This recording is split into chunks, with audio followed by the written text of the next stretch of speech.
Set తీసుకొని మనం లోపలికి ఎందుకు వెళ్ళాలి, ఆ సెట్ వేసుకొని ఎందుకు వెళ్ళకూడదు? అయితే గర్భగుళ్ళకు ఎక్కడ గుళ్ళకి అయినా కానీ పూజారి మాత్రమే వెళ్లాల్సి ఉంటుంది. అయితే ఏంటంటే 11వ శతాబ్దంలో 2వ ప్రతాపరుద్రుడు కట్టింది ఇది కాకతీయుల కాలంలో. ఇట్లా గర్భగుడిలో దర్శనం చేసుకుంటామని అంటే షర్టు బనియన్ తీసేసి బెల్ట్కి ఇట్లా తీసేసి రమ్మని చెప్పారు.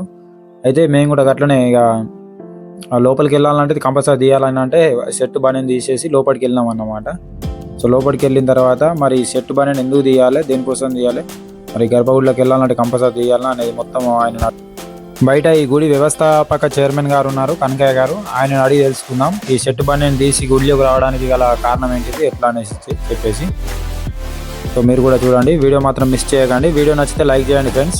మరిన్ని వీడియోల కోసం మా ఛానల్ని సబ్స్క్రైబ్ చేసుకోవడం మర్చిపోవద్దు. ఇవి అసలు మనం సెట్ తీసుకొని మనం లోపలికి ఎందుకు వెళ్ళాలి, ఆ సెట్ వేసుకొని ఎందుకు వెళ్ళకూడదు? అయితే గర్భగుళ్ళకు ఎక్కడ గుళ్ళకి అయినా కానీ పూజారి మాత్రమే వెళ్లాల్సి ఉంటుంది. అయితే ఈ షర్టు ప్యాంటు తోలు బెల్ట్లు ఉన్నా కానీ మనం పోవాలనుకుంటే ఆ రకంగా పోవాల్సిన అవసరం ఉంటుంది. ఈ మందిరం ఒకటి ఏంటంటే 11వ శతాబ్దంలో 2వ ప్రతాపరుద్రుడు కట్టింది ఇది కాకతీయుల కాలంలో. పూర్తిగా శిథిలమైన దేవాలయాన్ని మళ్ళీ అదే లుక్ అదే రకంగా ఉండాలనే ఉద్దేశంతో మేము అదే రకంగా సెట్ చేసి ఈ మందిరాన్ని 2009లో కట్టించినాయండి.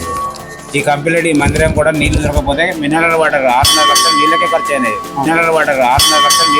అయినాయి. కంప్లీట్ గా మినరల్ వాటర్ తో కట్టించిన మందిరం ఇది. సో ఇది ప్రతి సంవత్సరం ఇట్లనే జాతర జరుగుతుంది. ప్రతి సంవత్సరం కార్తీక మాసంలో చివరి ఆదివారం నాడు ఇక్కడ జాతర జరుగుతుంది. కార్తీక మాసంలో చివరి ఆదివారం రోజు. సో చూస్తున్నారు ఫ్రెండ్స్, అదే నిన్న ఆదివారం, మేమైతే ఈ రోజు వచ్చినాం కదా. సో ఈ రోజు కూడా భక్తుల రద్దీ అయితే చాలా ఎక్కువ ఉంది. సో 1 లక్ష జనం వచ్చి ఉంటారు. నిన్న కలెక్టర్ కూడా వచ్చింది. సో చూస్తున్నారు కదా. సో ప్రతి సంవత్సరం చివరి ఆదివారం రోజు ఇక్కడ జాతర జరుగుతుంది అన్నమాట. ఆదివారం, సోమవారము, మంగళవారాలలో జాతర బ్రహ్మాండంగా జరుగుతుంది. ఆదివారం అయితే చాలా రద్దీగా ఉంటుంది, కాకపోతే సోమవారం కొంచెం ఫ్రీగా ఉండొచ్చు.